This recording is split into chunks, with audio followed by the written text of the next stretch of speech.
क्या सच में सारे के सारे 15 चैप्टर पढ़ना जरूरी है, या फिर हम कुछ स्मार्ट तरीका अपना सकते हैं? क्या कुछ चैप्टर ऐसे हैं जो बाकियों से ज्यादा नंबर दिलाते हैं? चलिए पता लगाते हैं। तो अब बात करते हैं उस मंत्र की, उस स्ट्रैटेजी की, जो आपकी तैयारी का पूरा गेम बदल सकती है। ये सिर्फ रट्टा मारने के बारे में नहीं है, बल्कि सही चीजों को सही ढंग से पढ़ने के बारे में है। और वो राज क्या है? सुनिए, सफलता का असली राज 15 चैप्टर में नहीं, बल्कि सिर्फ 5 चैप्टर में छिपा है। हाँ, सुनने में थोड़ा अजीब लग सकता है, लेकिन पिछले कुछ सालों का डेटा यही कहता है।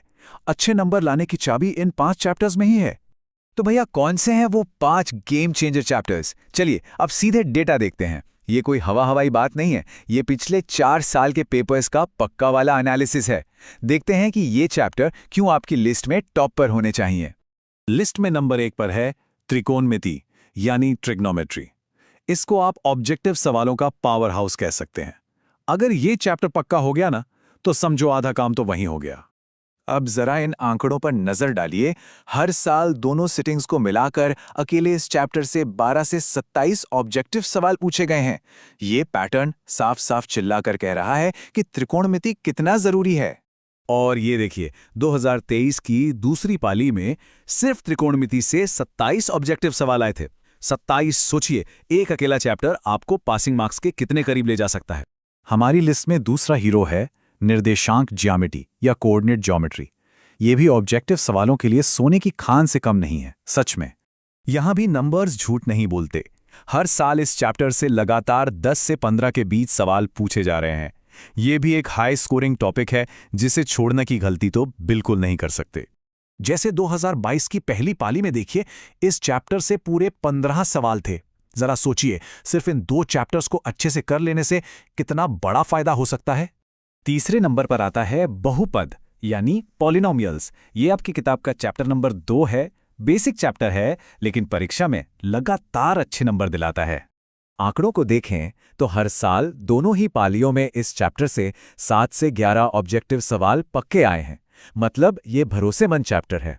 हमारी लिस्ट में चौथा चैप्टर है किताब का सबसे पहला चैप्टर, वास्तविक संख्याएं, यानी रियल नंबर्स। ये एक और चैप्टर है जो है तो आसान, लेकिन स्कोरिंग बहुत है। इसे इग्नोर नहीं करना है। डेटा देखिए, 2025 को छोड़ दें तो इस चैप्टर से भी हर साल लगातार 10 से 14 सवाल पूछे गए हैं। यह आपकी तैयारी की एक मजबूत नींव बन सकता है। और हमारी टॉप 5 लिस्ट का आखिरी यानी 5वां चैप्टर है द्विघात समीकरण, क्वाड्रेटिक इक्वेशंस, जो कि चैप्टर नंबर 4 है। इसके आंकड़े भी देखिए। हर साल दोनों पालियों में औसतन 4 से 10 सवाल इस चैप्टर से आए ही हैं। तो कुल मिलाके ये 5 चैप्टर आपके ऑब्जेक्टिव सेक्शन का एक बहुत बड़ा हिस्सा कवर कर लेते हैं। तो असली कहानी क्या है? वो ये है कि इन 5 चैप्टर्स से ही ऑब्जेक्टिव सवालों का जखीरा आता है, और दूसरी तरफ एपी या सांख्यिकी जैसे चैप्टर से ज्यादा 5 से 6 सवाल। फर्क बिल्कुल साफ है। डेटा खुद बता रहा है कि फोकस कहां करना है। तो सारी जानकारी और इस पूरे एनालिसिस के बाद अब आगे क्या? अगला कदम क्या होना चाहिए? चलिए इस रणनीति को एक्शन में बदलने के लिए एक सीधा सा प्लान बनाते हैं। तो बस ये बातें याद रखनी है। सबसे पहले इन 5 चैप्टर्स पर फोकस करें। खासकर त्रिकोणमिति और निर्देशांक ज्यामिति को तो एकदम घोलकर पी जाना है, क्योंकि सबसे ज्यादा सवाल यहीं से आते हैं। याद रखिए, हार्ड वर्क से ज्यादा स्मार्ट वर्क काम आएगा। और एक बोनस टिप, जब आप इन चैप्टर्स को इतने अच्छे से तैयार करेंगे ना, तो ये सिर्फ ऑब्जेक्टिव में ही नहीं, बल्कि सब्जेक्टिव सवालों को हल करने में भी बहुत मदद करेगा। मतलब एक तीर से 2 निशाने हैं।